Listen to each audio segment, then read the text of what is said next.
ನಾಗರಾಜ ಬದುಕಿರೋದು ನಿಜನೇ ಆಗಿದ್ರೆ ಎಲ್ಲರ ಮುಂದೆ ಅವನ ರಹಸ್ಯನ ಬಯಲು ಮಾಡೋದ್ಕಿಂತ ಅವನನ್ನ ಸೆರೆ ಹಿಡಿದು ನಮ್ಮ ವಶಕ್ಕೆ ತಗೊಳ್ಳೋಣ. ಅಮೃತ, ಅಮೃತ, ಅರ್ಚಕರು ಕರಿತಾ ಇದ್ದಾರೆ, ಬೇಗ ಬಾ ಅಮ್ಮ. ಹಾ ಅತ್ತೆ ಬಂದೆ. ನಿನ್ ಹೆಸರು ಅಮೃತನಾ? ಹೌದು, ಯಾಕೆ? ನೀವೇ ನನ್ನ ಹೆಂಡತಿ ಅಮೃತ ಅನ್ನೋದೇ ನನ್ನ ಅನುಮಾನ.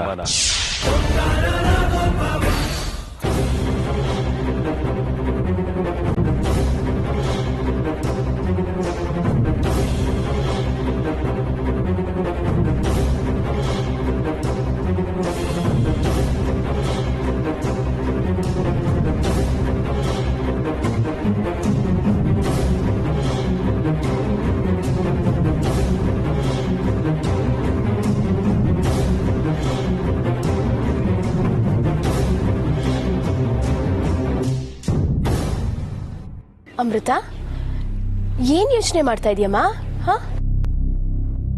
ಬಾ, ಇನ್ನೊಂದ್ಸಲ ಎಲ್ರಿಗೂ ಕೇಳ್ಕೊಂಬಿಡು ಏನೇನ್ ಬೇಕು ಅಂತ.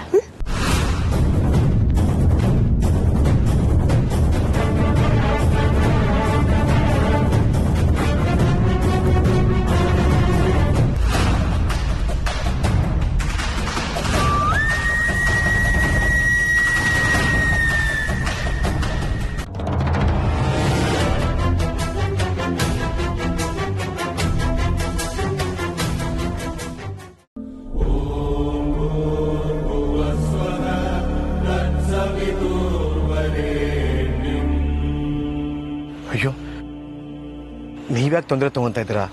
ನಾನೇ ಬರ್ತಾ ಇದ್ದೆ. ನನಗ್ ಗೊತ್ತು ನೀವು ತುಂಬಾ ಸಂಕೋಚಿತ ಸ್ವಭಾವದವರು ಅಂತ.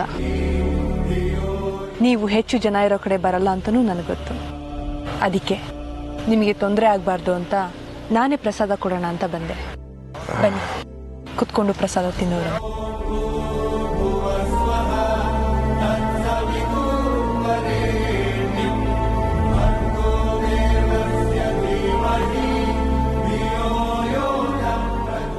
ತಗೊಳ್ಳಿ. ಅಲ್ಲಮ್ಮ, ಒಂದ್ ಸ್ವಲ್ಪ ದೇವ್ರ ತೀರ್ಥ ಕೊಟ್ಟಿದ್ರೆ ಸಾಕಿತ್ತು. ಇದೆಲ್ಲ ಬೇಕಿತ್ತ? ಬೇಕಿತ್ತು, ನನಗ್ ಬೇಕಿತ್ತು. ನನ್ನ ತಂದೆ ತಾಯಿಯ ನೆನಪಲ್ಲಿ ಮಾಡಿಸ್ತಾರೋ ಈ ಅನ್ನ ಸಂತರ್ಪಣೆಯ ಫಲ ನನಗ್ ಸಿಗ್ಬೇಕು ಅಂದ್ರೆ ನಿಮ್ಮಂತ ಸಜ್ಜನರ ಸೇವೆನ ಮಾಡಲೇಬೇಕು. ನೋಡಿ, ನೀವಿವತ್ತು ಯಾವುದಕ್ಕೂ ಸಂಕೋಚ ಪಡ್ಕೋಬೇಡಿ. ಹೊಟ್ಟೆ ತುಂಬ ತಿಂದು ನನಗೆ ಮನಸ್ಫೂರ್ತಿಯಾಗಿ ಆಶೀರ್ವಾದ ಮಾಡಬೇಕು. ನೋಡಮ್ಮ, ನೀನ್ ಯಾರೋ ನನಗೆ ಗೊತ್ತಿಲ್ಲ, ಆದ್ರೆ ಈ ಅಪರಿಚಿತನ ಮೇಲೆ ನೀನ್ ತೋರಿಸ್ತಿರೋ ಪ್ರೀತಿ ವಿಶ್ವಾಸದಿಂದ ನನ್ನ ಮನಸ್ಸು ತುಂಬ ಹೋಯ್ತಮ್ಮ. ದೇವರ ಸಂದಾದಲ್ಲಿ ಸಿಕ್ಕಿರೋ ಈ ಪ್ರಸಾದನ ನಾನು ಖಂಡಿತ ಸ್ವೀಕಾರ ಮಾಡ್ತೀನಿ. ಆ ಭಗವಂತ ನಿನ್ನ ಮನಸ್ಸಿನ ಅಭಿಲಾಷೆನ ಆದಷ್ಟು ಬೇಗ ಪೂರೈಸ್ಲಮ್ಮ.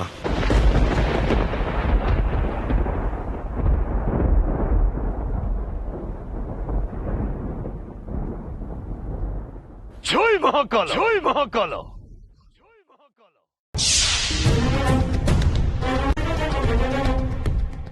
ಇದೇನಿದು ಬಾಬಾ ಬಂದಿರೋ ಹಾಗಿದೆ? ಒಂದ್ ನಿಮಿಷ ಬಂದೆ. ನೀವು ಪ್ರಸಾದ ತಿಂತಾ ಇರಿ.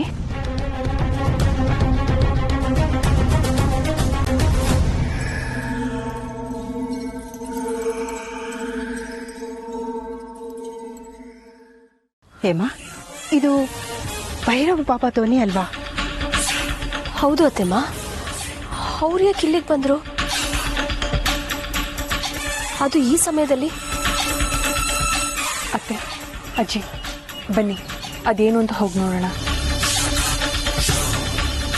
ಎಲ್ಲರೂ ಪ್ರಸಾದ ತಿಂತಿದ್ದಾರೆ, ಸುಮ್ಮನೆ ಅವರಿಗೆ ತೊಂದರೆ ಮಾಡೋದು ಬೇಡ. ಹೌದು, ನಡೆಯಮ್ಮ.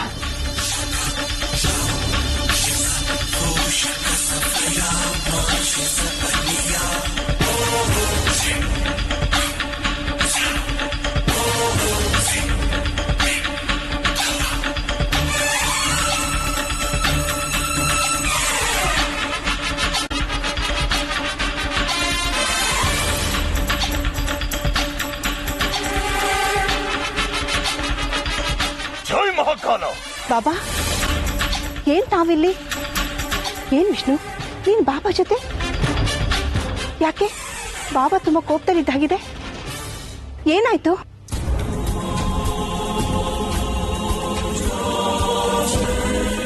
ಏನ್ ನಡೀತಾ ಇದೆ ಇಲ್ಲಿ? ಬಾಬಾ, ಅದು ನಮ್ ಅಮೃತ ಅವ್ರ ತಂದೆ ತಾಯಿ ಹೆಸರಲ್ಲಿ ಪ್ರಸಾದದ ಸೇವೆ ಕೊಟ್ಟಿದೀವಿ. ಅದ್ ಸರಿ, ನೀವೇನಿಲ್ಲಿ ಯಾರನ್ನೋ ಹುಡುಕ್ತಾ ಬಂದಿರೋ ಹಾಗಿದೆಯಲ್ಲ? ಇಷ್ಟೇ ಜನನ ಸೇರಿರೋದು ಇಲ್ಲಿ, ಅಥವಾ ಬೇರೆ ಕಡೆ ಇನ್ನೇನಾದ್ರೂ ನಡೀತಾ ಇದೆಯಾ? ಇಷ್ಟೇ ಜನ ಬಾಬಾ, ಇನ್ ಯಾರು ಇಲ್ಲ. ಅಜ್ಜಿ, ಇನ್ನೊಬ್ರಿದ್ದಾರೆ. ಯಾರು? ಅದೇ ದೇವಸ್ಥಾನದ್ದು ಕೆಲಸಗಳನ್ನೆಲ್ಲ ಮಾಡ್ತಿದ್ರಲ್ಲ, ನಮ್ಮ ಪೂಜೆಗೆ ಹೂ ಕೊಟ್ರಲ್ಲ ಅವರು. ಎಲ್ಲಿ ಎಲ್ಲಿ ಅವನು? ಎಲ್ರ ಮಧ್ಯೆ ಬರೋದಕ್ಕೆ ಅವ್ರಿಗೆ ಸಂಕೋಚನ ಏನೋ ಅಂತ ನಾನೇ ಅವ್ರಿದ್ದ ಜಾಗಕ್ಕೆ ಹೋಗಿ ಪ್ರಸಾದ ಕೊಟ್ಬಿಟ್ಟು ಬಂದೆ. ಅಲ್ಲೇ ಕೂತಿದ್ರು ಅವರು.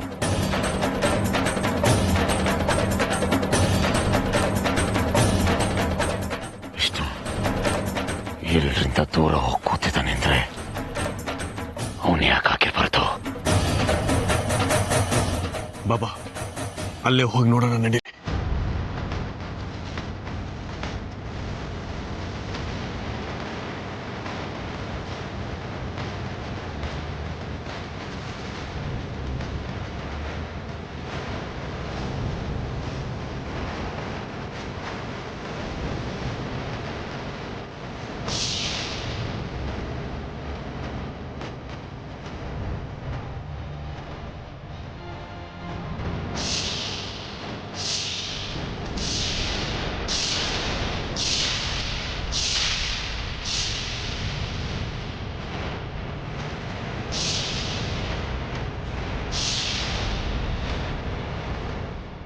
ಬಾಬಾ ಯಾರು ಇಲ್ವಲ್ಲ, ಇದೇನು ಹೀಗಾಯ್ತು? ನಡಿ ವಿಷ್ಣು, ಹೊರಡೋಣ. ಬಾಬಾ ಏನಾಗ್ತಿದೆ ಇಲ್ಲಿ? ನೀವ್ ಯಾರು ನೋಡ್ಕೊಂಡು ಬಂದಿದ್ದೀರಾ? ವಿಷ್ಣು, ನೀನಾದ್ರೂ ಹೇಳೋ. ಅಬ್ಬ ಅದನ್ನೆಲ್ಲ ಹೇಳ್ತಾ ಕೂರೋದಕ್ಕೆ ಸಮಯ ಅಲ್ಲ ಇಲ್ಲಿ. ಬಾಬರ ಜೊತೆ ನನಗೆ ಸ್ವಲ್ಪ ಮುಖ್ಯವಾದ ಕೆಲಸ ಇದೆ, ನಾನು ಹೋಗಿ ಬರ್ತೀನಿ. ನೀವು ಸಂತರ್ಪಣೆ ಮುಂದುವರಿಸಿ.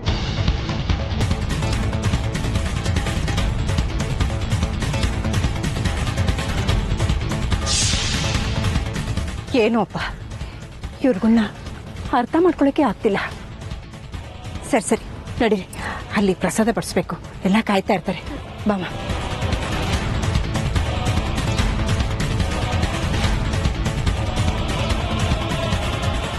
ಬಡಿಸಿದ್ದೆಲ್ಲ ಹಾಗೆ ಇದೆ. ಊಟ ಹಾಗೆ ಬಿಟ್ಟು ಎಲ್ಲಿ ಹೋಗಿರಬಹುದು? ಇವರಿಬ್ರು ಯಾರನ್ನು ಹುಡ್ಕೊಂಡು ಬಂದಿರಬಹುದು? ಅವ್ರು ಬಂದಿದ್ದಕ್ಕೂ ಇವ್ರು ಹೋಗಿದ್ದಕ್ಕೂ ಏನಾದ್ರೂ ಸಂಬಂಧ ಇದೆಯಾ?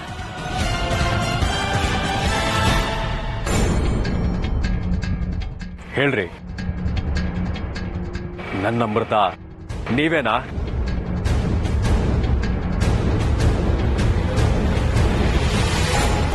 ಅರ್ಜುನ್ ಅವರೇ, ನಾನ್ ಯಾರು ಅನ್ನೋದು ಹಾಗಿರ್ಲಿ, ನಿಜವಾಗ್ಲೂ ನೀವೇನ ನನ್ನ ಅರ್ಜುನ್ ಅನ್ನೋದು ನನಗೆ ಅನುಮಾನ ಬರ್ತಿದೆ.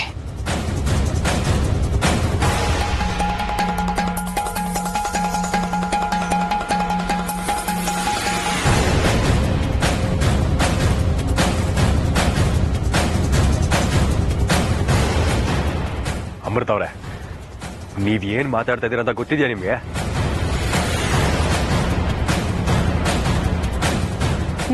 ನನ್ನ ಪ್ರೀತಿನ ಒಂದು ದಿನಕ್ಕೂ ಪ್ರಶ್ನೆ ಮಾಡ್ದಿದ್ದ ನನ್ನ ಅರ್ಜುನ್ ಇವತ್ತು ಈ ರೀತಿ ಮೇಲಿಂದ ಮೇಲೆ ಪ್ರಶ್ನೆ ಮಾಡ್ತಿರೋದನ್ನ ನೋಡ್ತಿದ್ರೆ ಇಲ್ಲೇ ಈ ಕ್ಷಣನೇ ಈ ಭೂಮಿ ಬಾಯಿ ಬಿರಿಬಾರ್ದು ಅಂತ ಅನಿಸ್ತಿದೆ.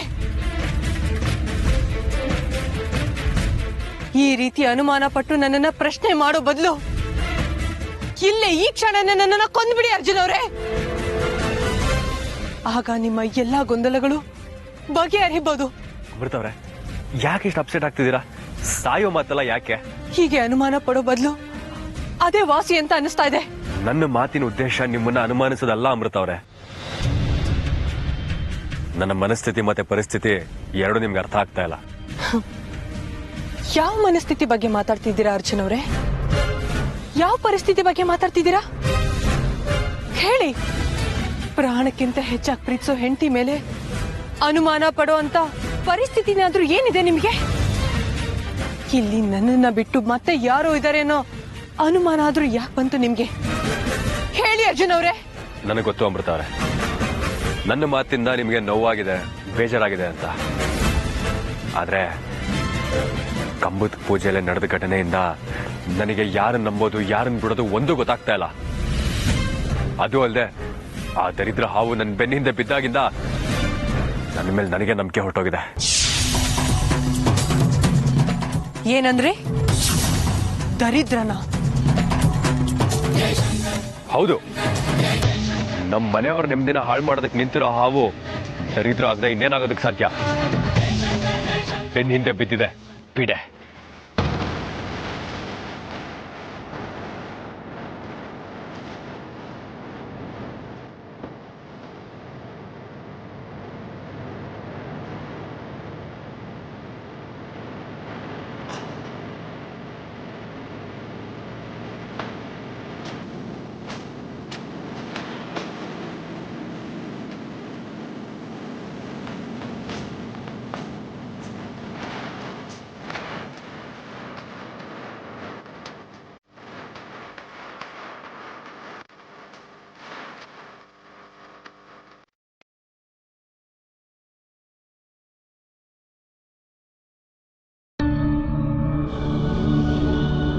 ಹೇಮ, ದೇವ್ರ ಪೂಜೆ, ಪ್ರಸಾದದ ಸೇವೆ ಎಲ್ಲ ತುಂಬ ಚೆನ್ನಾಗಾಯ್ತು. ಎಲ್ಲ ನಿರಾಳವಾಗಾಯ್ತು ಕಣೆ. ಮತ್ತೆಮ್ಮ, ಆದರೆ ನಾನು ಇವರು ಮತ್ತೆ ಬಾಬಾ ಬಂದು ಹೋಗಿದ್ರ ಬಗ್ಗೆನೇ ಯೋಚನೆ ಮಾಡ್ತಾ ಕೂತಿದ್ದೆ.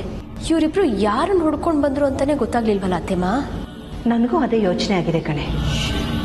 ಹೇಗಿದ್ರು ನಿನ್ನ ಗಂಡ ಮನೆಗೆ ಬರ್ತಾನಲ್ವಾ, ಆವಾಗ ವಿಚಾರಿಸಿದ್ರೆ ಆಯ್ತು. ನಾವಿಲ್ಲೇ ಕೂತ್ಕೊಂಡು ಯೋಚನೆ ಮಾಡಿದ್ರೆ ಏನು ಪ್ರಯೋಜನ ಹೇಳು? ತಡ ಆಗ್ತಿದೆ, ಹೊರಡೋಣವಾ? ಸರಿ ಅಮೃತ, ಹೊರಡೋಣವಾ? ಅಜ್ಜಿ, ನನಗೆ ಇನ್ನೂ ಸ್ವಲ್ಪ ಹೊತ್ತು ಇಲ್ಲೇ ಇರಬೇಕು ಅಂತ ಅನ್ನಿಸ್ತಿದೆ. ನೀವು ಹೊರಡಿ, ನಾನು ಆಮೇಲೆ ಬರ್ತೀನಿ. ಅರ್ಥ ಆಗತ್ತೆ ಅಮೃತ. ನಿನಗೆ ನಿಮ್ಮ ಅಪ್ಪ ಅಮ್ಮನ ನೆನಪು ತುಂಬ ಬರ್ತಾ ಇದೆ ಅಲ್ವಾ? ಸರಿ, ಒಂದು ಸ್ವಲ್ಪ ಹೊತ್ತು ಇಲ್ಲೇ ಕೂತಿದ್ದು ಬಾ. ಆದರೆ ಕತ್ಲಾಗೋಕ್ಕೂ ಮುಂಚೆ ಮನೆ ಸೇರು. ಗೊತ್ತಾಯ್ತಾ? ಅತ್ತೆಮ್ಮ ಬನ್ನಿ, ಕಾರಲ್ಲಿ ಅವ್ನು ಕೋಪ ಮಾಡ್ಕೊಂಡು ಕೂತಿದ್ದಾನೆ. ಬೇಗ ಹೋಗೋಣ. ಸರಿಮ್ಮ, ಬೇಗ ಬಂದ್ಬಿಡು. ಬೇಗ ಬಾಮ್ಮ.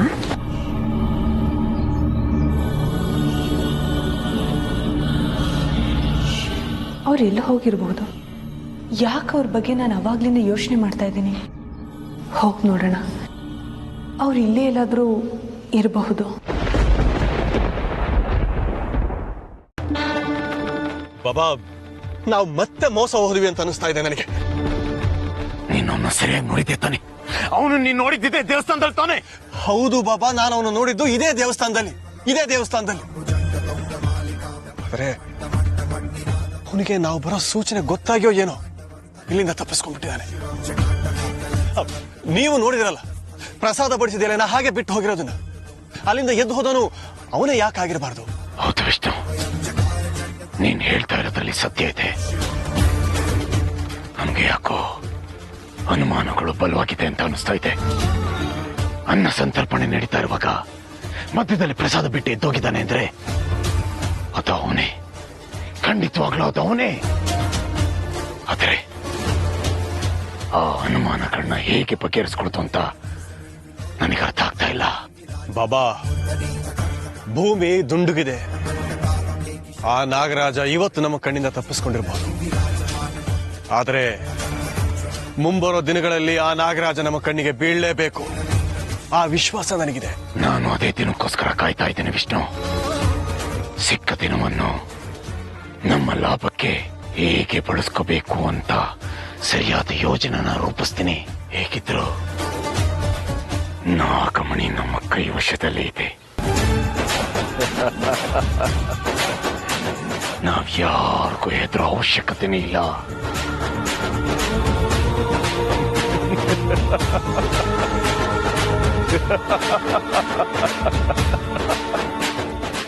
ಜೈ ಮಹಾಕಾಲ.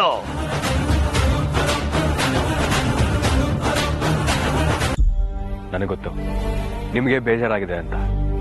ಆದ್ರೆ ಏನ್ ಮಾಡ್ಲಿ, ಸಂದರ್ಭ ಆಗಿದೆ. ಆ ಹಾವು ನಮ್ಮ ಮನೆಯೊಳಗೆ ಸೇರ್ಕೊಂಡು ಮಾಡಿರೋ ಅವಾಂತರ ಒಂದ ಎರಡ. ಆ ಕೋಪದಲ್ಲಿ ಒಂದೆರಡು ಮಾತು ಹೊರಟಾಗಾಡ್ಬಿಟ್ಟೆ. ಕ್ಷಮಿಸಿ, ನೀವು ಬೇಜಾರು ಮಾಡ್ಕೋಬೇಡಿ. ನನಗೇನು ಬೇಜಾರಾಗಿಲ್ಲ ಬಿಡಿ. ಹೌದಾ? ಈ ಕಡೆ ತಿರುಗಿ ಹೇಳಿ ನೋಡೋಣ, ನನ್ನ ಮೇಲೆ ಕೋಪ ಇಲ್ಲ ಅಂತ. ಕೋಪನ? ಅದು ನಿಮ್ಮ ಮೇಲೆ? ಖಂಡಿತವಾಗ್ಲೂ ಇಲ್ಲ ಅರ್ಚನಾ ಅವರೇ. ನೀವೆಂಥವ್ರು, ನಿಮ್ಮ ಮನ್ಸು ಎಂಥದ್ದು ಅಂತ ನನಗೆ ತುಂಬ ಚೆನ್ನಾಗಿ ಗೊತ್ತು. ನೀವೇನೇ ಹೇಳಿದ್ರು ನನಗೆ ಬೇಜಾರಾಗಲ್ಲ. ಇಷ್ಟು ಹೇಳಿದ್ರಲ್ಲ ಸಾಕ್ಬಿಡಿ. ಇವತ್ತು ನಾವಿಬ್ರು ಕಾರಲ್ಲೇ ಕೂತು ರೊಮ್ಯಾಂಟಿಕ್ ಆಗಿ ಊಟ ಮಾಡೋಣ. ನಾನು ಹೋಗಿ ಊಟನ ಪಾರ್ಸಲ್ ತಗೊಂಡ್ಬಂದ್ಬಿಡ್ತೀನಿ. ಕುಡಿಯಕ್ಕೆ ನೀರು ಖಾಲಿ ಆಗಿದೆ, ಹಾಗೆ ಅದನ್ನು ತಂದ್ಬಿಡ್ತೀನಿ. ನೀವು ಕಾರಲ್ಲಿ ಕುತ್ಕೊಂಡು ರೆಸ್ಟ್ ಮಾಡ್ತಾ ಇರಿ, ನಾನು ಒಂದು 10 ನಿಮಿಷ ಬಂದ್ಬಿಡ್ತೀನಿ, ಸರಿನಾ? ನನ್ನ ಮುದ್ದಿನ ಹೆಂಡತಿಗೆ ನಾನೇ ನನ್ನ ಕೈಯಾರೆ ಊಟ ಮಾಡಿಸ್ತೀನಿ, ಆಗ್ಬೋದಾ? ಖಂಡಿತವಾಗ್ಲೂ ಅರ್ಚನಾ ಅವರೇ. ಸೂಪರ್. ಹಾಗಿದ್ರೆ ನೀವಿಲ್ಲೇ ಕಾಯ್ತಾ ಇರಿ, ನಾನು ಹೀಗೋಗಿ ಹಾಗೆ ಬಂದ್ಬಿಡ್ತೀನಿ. ಒಂದು ನಿಮಿಷ ಅರ್ಜುನ್ ಅವರೇ, ನನಗೆ ಇಲ್ಲಿ ಒಬ್ಳೇ ಇರೋದಕ್ಕೆ ಬೇಜಾರಾಗುತ್ತೆ. ನಾನು ನಿಮ್ಮ ಜೊತೆಗೆ ಬರ್ತೀನಿ. ಬೇಡ ಬೇಡ ಅಮೃತ ಅವ್ರೆ, ಇಲ್ಲಿ ಹತ್ತಿರದಲ್ಲಿ ಎಲ್ಲೂ ಹೋಟ್ಲಿಲ್ಲ ಅನ್ಸುತ್ತೆ. ತುಂಬಾ ದಿನ ನಡಿಬೇಕಾಗುತ್ತೆ, ಸುಮ್ಮನೆ ನಿಮ್ಗೆ ಸುಸ್ತಾಗುತ್ತೆ. ನೀವು ಕಾರಲ್ಲಿ ಕೂತಿರಿ, ನಾನು ಹೀಗೆ ಹೋಗಿ ಹಾಗೆ ಬಂದ್ಬಿಡ್ತೀನಿ, ಒಂದು 10 ನಿಮಿಷ. ಸರಿ, ಬೇಗ ಬನ್ನಿ. ಸರಿ.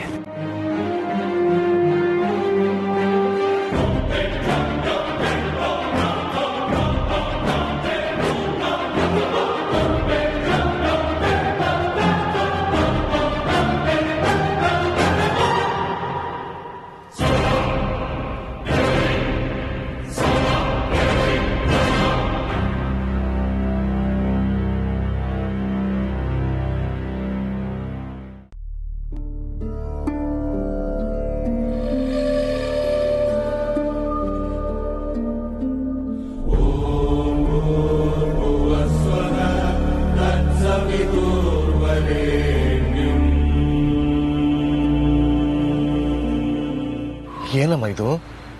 ನೀನಿನ್ನೂ ಹೊರಟಿಲ್ವಾ? ನಿಮ್ಮ ಮನೆಯವರೆಲ್ಲ ಆಗ್ಲೇ ಹೊರಟಾಗಿತ್ತು. ನನ್ನ ವಿಚಾರ ಹಾಗಿರ್ಲಿ, ನೀವ್ಯಾಕೆ ಪ್ರಸಾದನ ತಿಂದೆ ಹಾಗೆ ಬಂದಿರೋದು? ನೀವು ಯಾರಿಂದನೂ ತಪ್ಪಿಸ್ಕೊಂಡು ಓಡಾಡ್ತಿದ್ದೀರಾ ಅಂತ ನನಗನ್ನಿಸ್ತಿದೆ. ಹೇಳಿ, ನಿಮ್ಮ ಬೆನ್ನ ಹಿಂದೆ ಯಾರಾದ್ರೂ ಬಿದ್ದಿದ್ದಾರಾ? ನನ್ನ ಬೆನ್ನ ಹಿಂದೆನಾ? ಅಮ್ಮ, ನಾನೊಬ್ಬ ದಿಕ್ಕಿಲ್ದೇ ಇರೋ ಪರದೇಸಿ. ನನ್ನ ಬೆನ್ನ ಹಿಂದೆ ಬರೋ ಅವಶ್ಯಕತೆ ಯಾರಿಗಮ್ಮ ಇರಕ್ ಸಾಧ್ಯ? ಹಾಗಾದ್ರೆ ಪ್ರಸಾದನ ಬಿಟ್ಟು ಬಂದಿದ್ರ ಕಾರಣ? ಮಗಳು.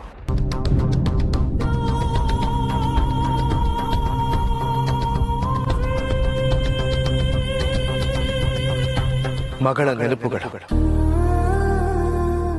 ಯಾಕೋ ಕೈ ತುತ್ತು ತಗೋತಿದ್ದ ಹಾಗೆ ದೂರ ಆಗಿರೋ ನನ್ನ ಮಗಳ ಪ್ರತಿಬಿಂಬ ಅದರಲ್ಲಿ ಕಾಣಿಸ್ತು.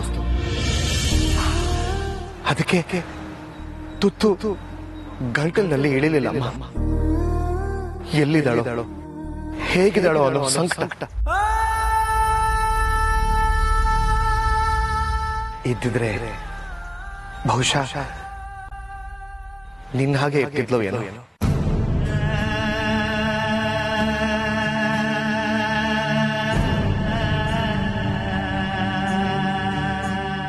ಮನಸ್ಸಿನಲ್ಲಿ ನೋವುಗಳು, ಸಂಕಟಗಳು ತುಂಬಿರುವಾಗ ಊಟ ತಾನೇ ಗಂಟ್ಲಲ್ಲಿ ಹೇಗಮ್ಮ ಇಳಿಯಕ್ ಸಾಧ್ಯ? ಅದಕ್ಕೆ ಅಮ್ಮ ಹಾಗೆ ಬಂದ್ಬಿಟ್ಟೆ. ಕ್ಷಮಿಸಿ, ನಿಮ್ ಸಂಕಟ ಏನು ಅಂತ ನನ್ಗೆ ಅರ್ಥ ಆಗುತ್ತೆ. ಯಾಕೆ ಅಂದ್ರೆ ನಾನು ನಮ್ಮನ್ನೆಲ್ಲ ಕಳ್ಕೊಂಡು ಒಂಟಿಯಾಗಿ ಎಷ್ಟು ವರ್ಷಗಳಾಯ್ತು.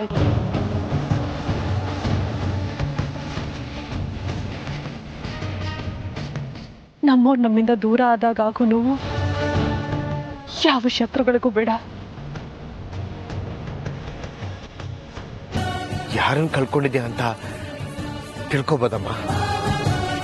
ಆ ವಿಚಾರ ಈಗ ಬೇಡ ಬಿಡಿ. ಆದ್ರೆ ಒಂದಂತೂ ನಿಜ, ನಾನು ವಯಸ್ಸಲ್ಲಿ ನಿಮ್ಗಿಂತ ಚಿಕ್ಕವಳಿರ್ಬೋದು, ಆದರೂ ಒಂದು ಮಾತನ್ನೇ ಹೇಳೋದಕ್ಕೆ ಇಷ್ಟಪಡ್ತೀನಿ.